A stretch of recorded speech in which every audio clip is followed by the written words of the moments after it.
दाउरामा पकाउन पाउनु त मलाई त एकदम मन पर्छ दाउरा। मलाई पनि एकदम मन पर्छ दाउरा। दाउरा खानै मिठो हुन्छ, मिठो त हुन्छ भाडा त्यसै छुट्टै हुन्छ नि त दाउरामा त। हाम्रो त ठाउँै छैन, आगो फुक्ने ठाउँ छैन।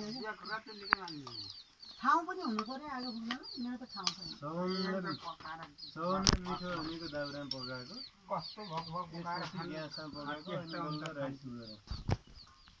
मलाई त एकदम सजिलो, मलाई सबभन्दा मनपर्ने राइस कुकरमा पकाएको। ट्याक्क पार्दै हुन्, प्रेसरमा कहिले उम्लिन्छ कहिले पड्किन्छ कहिले। कतिवटा भाग भयो? 2 4 5 7वटा 8वटा बनाउनु पर्छ। 8वटा बनाउनु पर्यो। 7वटा होला ए 8वटा 8वटा आज भात बनाउनु पर्यो। पुग्छ जति पनि भित्रै छ क्या पुग्छ।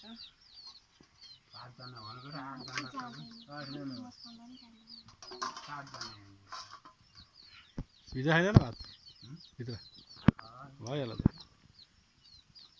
दाउरा त मैले नि जम्मा त गरेको थिएँ कि घर बनाउने सालमा धेरै नै थियो। दाउरा पाए त म त दाउराहरू त कुना फुकेर एकचोटि खानुहुन्न। आजको नयाँ भयो नि हाम्रो। एकचोटि खानु हुँदैन रे। थाकेन त्यो मैले खाना खाएर आएको खाने बानी छैन, पोखरामा। त्यही भएर थोडा भनेको। प्रधान सरले हामीले नपसेको निवा खाएर भन्नुभयो तिमीमा नहाल्नु है, तिमीमा नहाल्नु है, हाम्रो मिङदाई नहाल्नु भन्दैछु। निउवा खानुहुन्न कि ल्यामेन जत्रा ह। आधी काट्नु आज पुरुषभन्दा महिला कलाकार धेरै हुनुहुन्छ। कसैले केही नजिस्काउनु है, यही हाल पिटा खाने बडो खतरा छ। विचित्रमा विचित्र हेर्नु देख्नु होला फेरि।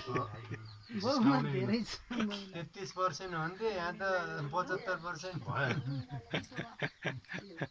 धेरै भयो नि त भाग। अब प्रतिमा र बाटो ल्याउने अन्त यहाँ त हामी त नआनी हुन्छ। पर्थ्यो बुढा हराएर त पायो। खोइ मलाई त थाहै बुद्धि दाले भन्थ्यो कि मैले थाहै होइन। कति 5-6 दिन भयो अरे फोन गर्दैन, फोन हान्न पनि लाग्दैन रे। बुढा हराएर अँ। कसैको त त्यस्तो